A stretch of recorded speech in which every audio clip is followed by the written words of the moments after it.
Hands trained and true. Another new crop for a man ripe with experience. While searching for the perfect cherry, it's his passion for immigration reform that lies close to his heart. I know how important they are to ag. I've been on both sides now. I've been in the field picking the crops.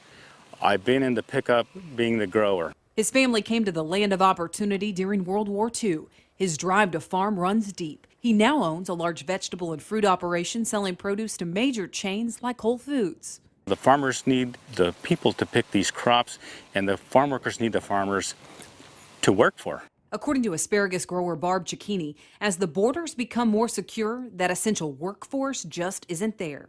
We are having labor shortages heavier than we've ever seen.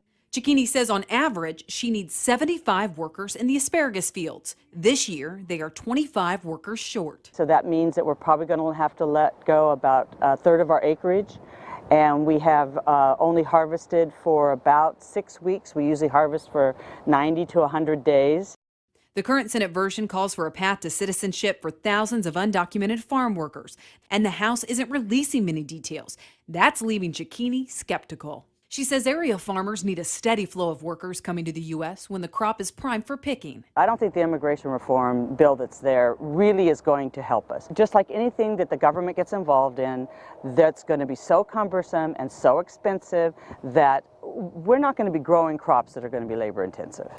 While groups like the United Farm Workers and Farm Bureau know the legislation isn't perfect, they feel it's better than the system today. It didn't mean that everyone got everything that they wanted out of the bill. It looks at both those that have been working in agriculture for many years and many decades and gives them a way of legally to continue to stay here. For years, the industry has said that it wants to have a legal and stable workforce.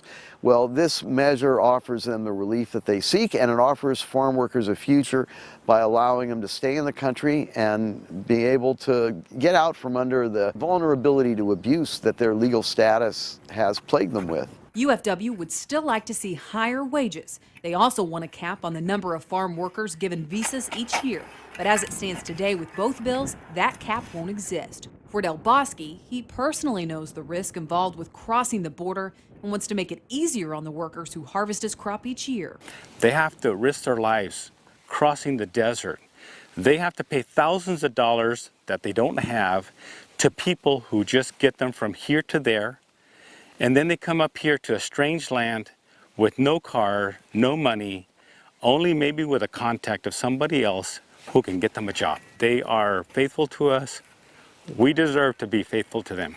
From Firebaugh, California, I'm Tyne Morgan for Ag Day.